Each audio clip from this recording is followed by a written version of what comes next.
Hello everyone, Vincent from HDTV Test here.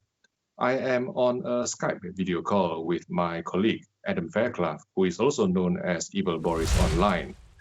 And Adam has done some truly fantastic HDR analysis for us, and he is also a gaming enthusiast.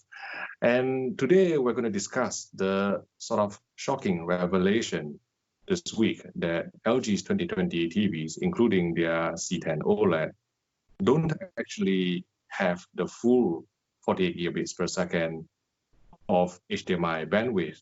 They only have 40 gigabits per second. So I suppose as a gamer yourself, Adam, what do you think are the real world implications of LG's backtracking, so to speak? So the actual real world implications of only having 40 gigabits per second are that we can only go up to RGB 444 10-bit 120 hertz, which is actually the native capabilities of the LG set.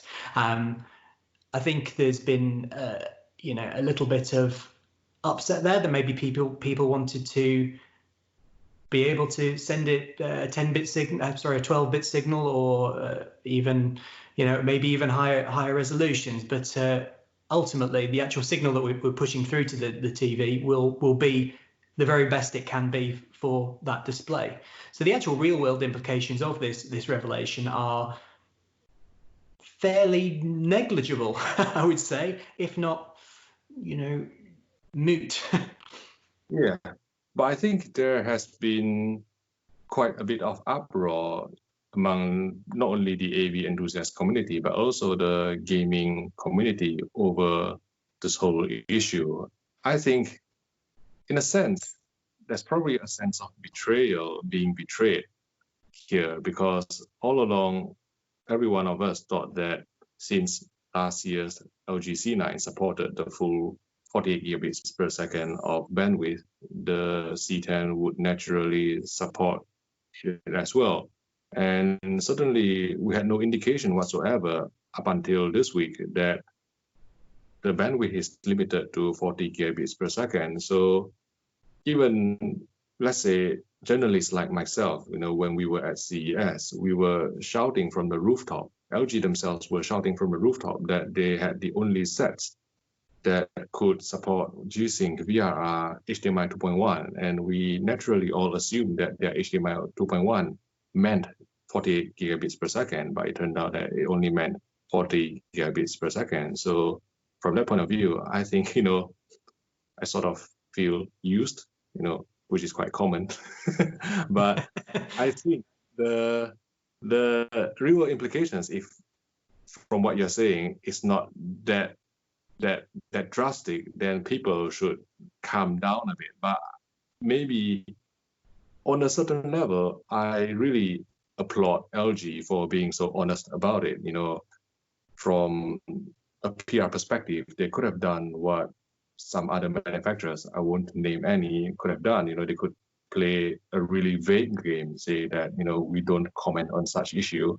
We will have the HDMI capabilities to whatever level it needs to be without specifically saying 40 gigabits per second. But they've been really upfront about it, and I really do admire them for it. But I think it's just the timing that is a bit surprising and wrong, so to speak, because, this late in the game, maybe a few weeks after launch, when from the beginning all of us thought that it was 48 gigabits per second, especially when last year's C9 had 48 gigabits per second. So I think that's the real, how should I put it? That's where the real uproar and upset lies. But let's go through some real world implications, some charts of what bandwidth is required for what resolution, what frame rate, what chroma sampling. Do you have any such tables in front of you? Yeah, so I have got one in front of me, and this is come from Meridio, actually, who you've got some other. Yeah, there we are. So the chart, which I'll put up on screen for our viewers, this this shows a few things, and we're just going to focus on this column here that's marked bandwidth uncompressed.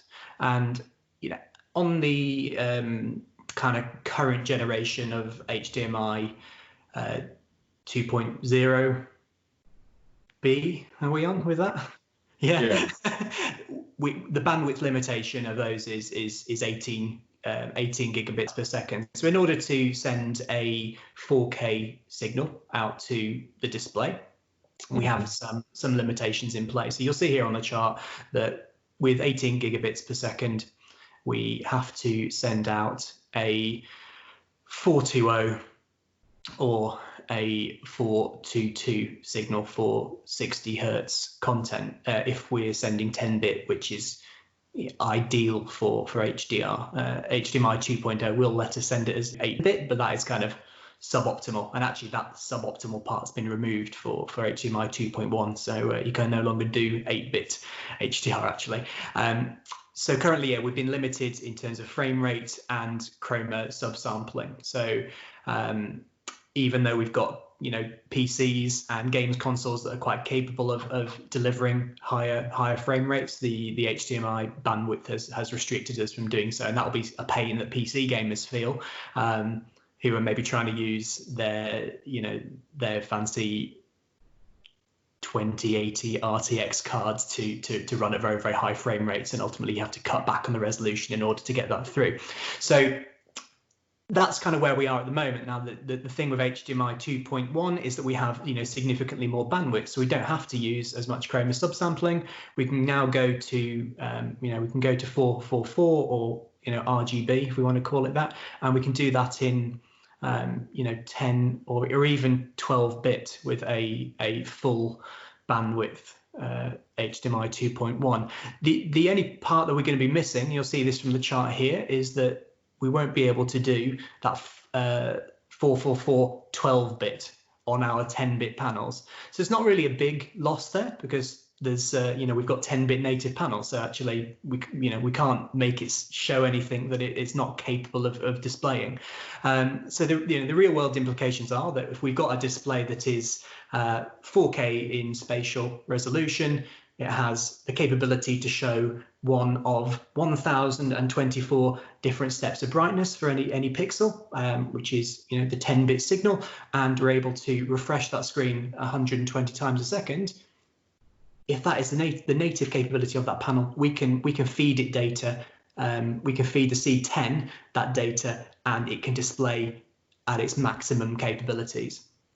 Yeah, in other words, what you're essentially saying is that the only resolution or frame rate or chroma sampling that you are going to miss out from the 48 gigabits per second is that the maximum resolution supported by 40 gigabits per second would be 4K at 120 Hz, 10-bit 444, whereas with 48 gigabits per second, you can support up to 4K at 120 Hz, 12-bit 444. So I think what you're saying is that the panels themselves are 10-bit anyway, and the 12-bit, even if there's such a source device that is capable of sending it out in the future, would be minimal in benefit for a C10, a 4K OLED.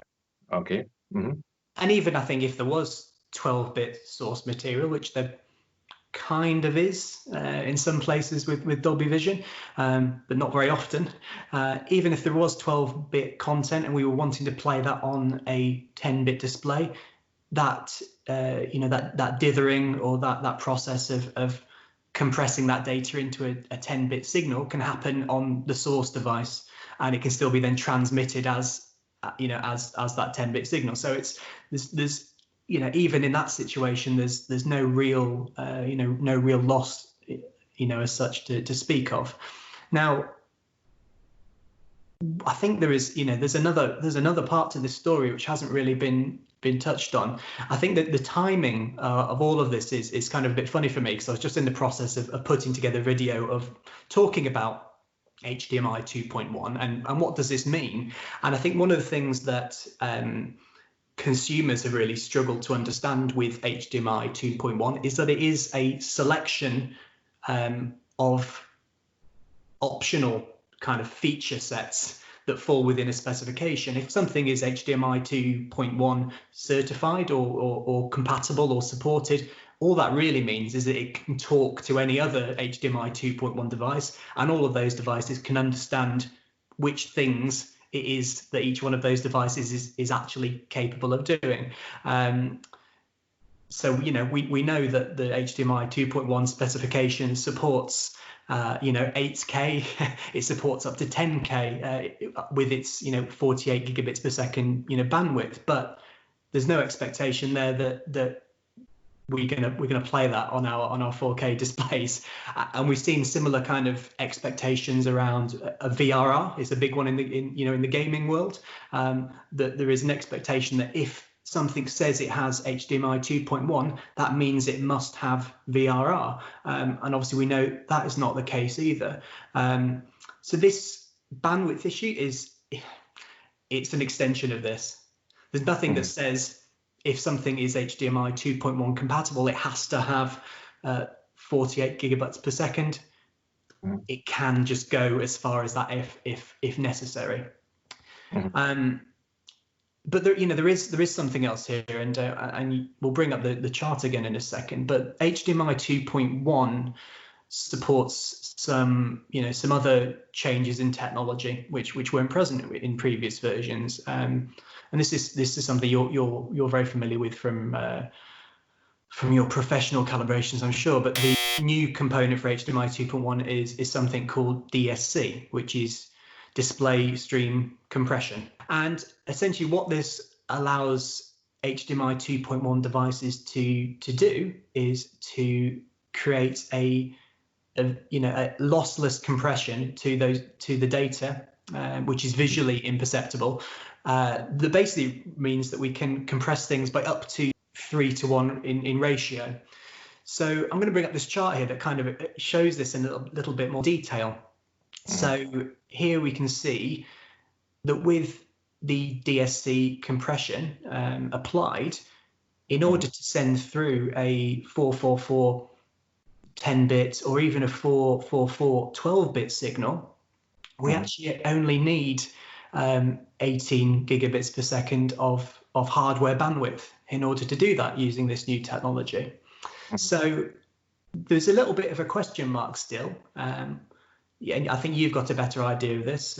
So I think you touched on a really pertinent point that people can get too hung up on the, how should I put it, the uncompressed data rate, which is that raw bandwidth, or number of 40 gigabits per second.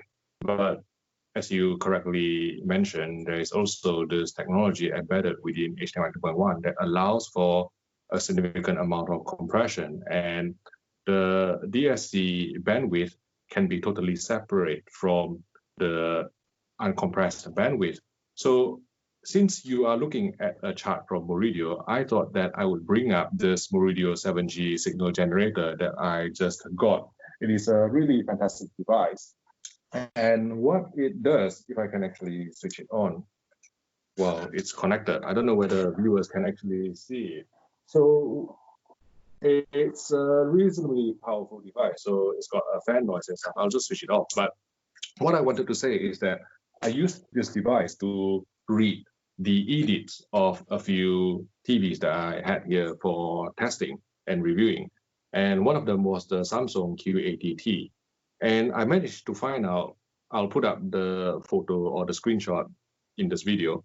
I managed to find out that it had a fixed rate link or FRL of 10 gig at 4 lanes, which means that it has 40 gigabits per second of HDMI 2.1 bandwidth.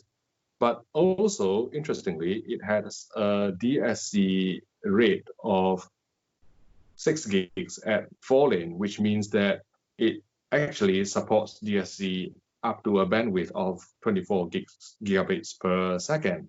And if what you are saying, Adam, from the Meridio table is that 12-bit 4K at 120 Hertz, 444 can be compressed to within 18 gigabits per second, then the 24 gigabits per second of Samsung's Q80T, or in fact, the rest of their 2020 QLEDs, would be more than enough to support 12-bit 444 4K 120 Hz anyway. And that is the situation we hope will happen with the LG 2020 OLEDs. And I haven't received any confirmation from LG whether DSC is supported. When I looked at the edit of the LG C9, there was no mention of the DSC bandwidth. There was only a mention of the FRL, or fixed rate link bandwidth, which is, of course, what we already know, 12 gigs at 4-lane combined together to give you 48 gigabits per second. Now, I think, the unfortunate thing is that I don't have a C10 here. I haven't received my review sample, so I can't see what's going on with the edit, but I believe it will say 10 gigs at 4-lane. But I suspect the more interesting portion from what you're suggesting would be to try and find out the DSC bandwidth. If it is 18 gigabits or higher, then there is no worry whatsoever that C10 can support 4K 120 Hz 12-bit 444 anyway. The thing with DSC is that it's not enabled by the chipset, so I think there would have to be some sort of firmware upgrade either on the source and also the display to allow for display stream compression. But certainly it is another potential, how should I put it, potential solution to this whole panic over inability to do 12-bit 444 4K at 120 Hz. Yeah, and I think if we bring up this chart again here, and we can look at that DSC compressed data rate, we can see that 24 gigabits per second of compression allows us, enough bandwidth to do all the way up to the first thing that wouldn't go through would be 8K at 12-bit at at 60 hertz. One of the things it couldn't do, and it couldn't do some 10K resolutions. So really, hopefully it's as simple as that, and it's just been a communication fudge, and actually nobody will have anything to worry about, whether you're a console gamer or whether you're a PC gamer. Yeah, I think the real world implications are, I think bottom line is, if you're only watching movies, this will never affect you. 48 gigabits per second versus 40 gigabits per second, it will never affect you. I think the demographics that should be worrying would be, I guess, PC gamers. I think even console gamers on the Xbox Series X or the PS5, I don't think they'll demand 12-bit 444 all the time at 4K 120 Hz, with the horsepower and the games that are needed. So again, this is just me talking basically out of thin air without having any knowledge of the capabilities of these next-gen consoles. But from what we've seen of like current gen or last gen consoles, I think it would be extremely, how should I put it, surprising for us to get the whole shebang, if you get what I mean. Yeah. And interestingly, even in the PC space, where you have the capability and the space to be able to tweak your output settings quite considerably, even if you do set your NVIDIA GPU, and presumably this is the same for the AMD GPUs, the games themselves don't actually render out anything higher than 10-bit internally if HDR is enabled. So yeah, there's some other stuff that would have to be going on behind the scenes in order to facilitate 12-bit anyway. And coming right back to the point that we initially said is we've got 10-bit panels, so it's the conversation about 12-bit is almost not worth having. Yeah, and especially ironic given that we are obviously conversing over Skype video. And how many bits do we think this is? About 2. Exactly. That's going on, and obviously we could grade this and master it in 10K, 10,000 nits, and do that. HDR, and AI upscale. Yeah, some AI upscaling, but basically, are you going to feed it into your 4K OLED? The answer is very, very unlikely. And I think, I don't know, again, it's one of those things, isn't it, that, you have been promised something, and even though the thing is of no use to you, you just feel betrayed. So, Yeah, so yeah. I think especially if you've just taken delivery of a 10 series TV, and then to see that article hit, and I think you'd probably be a little bit crestfallen, and I think some people are on that kind of downward disappointment after reading that. But I think what we kind of wanted to kind of clear up for people is that well, that is annoying that that's been said, and that's how it's happened. It's great that they've come out and admitted it. It's not the end of the world. I suppose one of the questions that viewers will be asking is whether to go for the C9, which supports 48 gigabits per second, or the C10, which is bandwidth limited to 40 gigabits per second. I think that without having seen or reviewed or tested that the C10, it is almost impossible for me to answer. But I think if you go for the C10, you will get an additional year of firmware support. And also, C10 is available in a smaller form factor, the 48-inch model with a higher PPI. And are there any other advantages of the C10 that you can think about, Adam? For certain PC gamers, the inclusion of FreeSync may be useful. If you're an AMD graphics card user, then you can make use of FreeSync over HDMI with the set. But that's only going to really affect you in the short term anyway, because probably the next graphics card that you get from AMD or even NVIDIA will probably support HDMI 2.1 and of course VRR, which is the same thing. So I think that's the only real thing in the short term that you might want to consider over the other one. And it's also worth stressing that despite this backtracking from LG Electronics, which I'm sure they didn't really want to happen, I can't imagine that it's all part of a grand scheme to go on to 48 gigabits per second and then suddenly announce halfway through that it's only 40 gigabits per second. I don't think it is their plan altogether, but I think it's worth stressing that in 2020, the only models I know that supports 40 gigabits per second on more than 2 ports are still the LG TVs. Yeah. So, I think that's a really overlooked thing is actually if you're buying a TV to use for the next few years, you might want to plug in an Xbox and a PlayStation and your PC and even your amp. And as you say, the only models that you can do that on right now are going to be that C10. Yeah, because as far as I'm aware, the Samsung only has one port, HDMI 4, that supports 40 gigabits per second, 4K 100 kHz 10-bit 444. I think Sony and Panasonic currently don't have any OLEDs that go beyond HDMI 2.0B. And I think people are pinning their hopes on the Sony XH90 or X900H to have the full 48 kbps per second bandwidth, but that's more of an entry-level mid-range model. It's not really a premium model, so I don't expect the peak brightness or again, all these are famous last words, I'm just like in the dark without having seen the telly.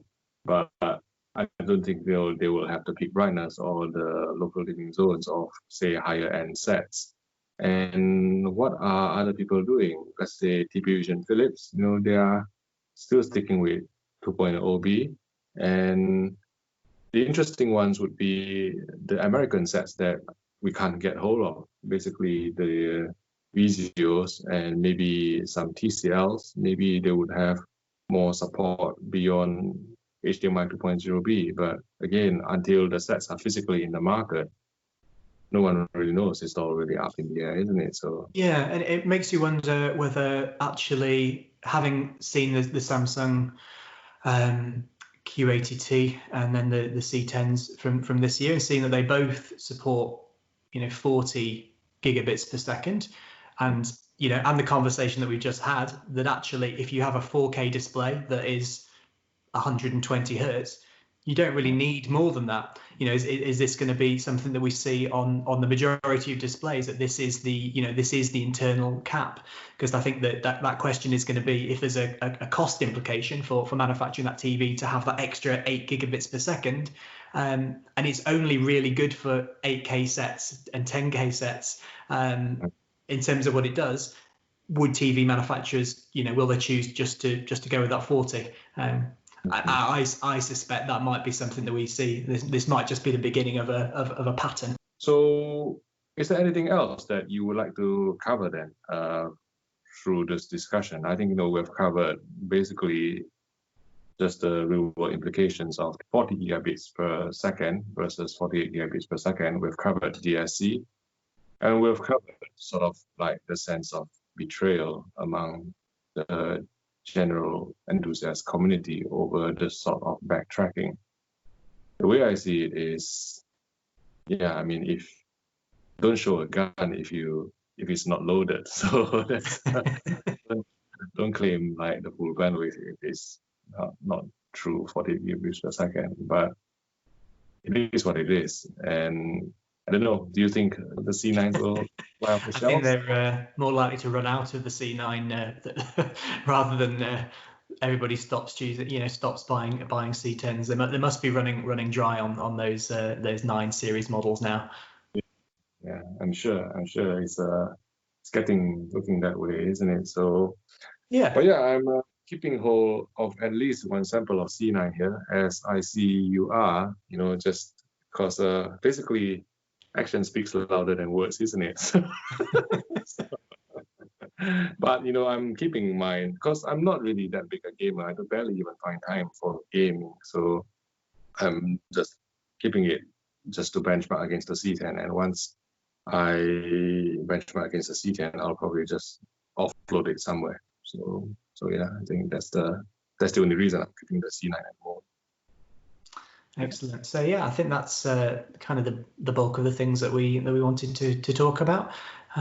So I will say goodbye from me, and leave Vincenzo to do the sign off. I really appreciate you taking the time to clear up some of these misconceptions about HDMI 2.1, 40 gigabits per second and 48 gigabits per second. So to everyone out there, thanks for watching our Skype video. I don't know how the picture quality will turn out on YouTube, because we're really rubbish. Yeah, we're really care about picture quality, so we're really treading the worst here. But yeah, thanks for watching, and we'll see you in the next video.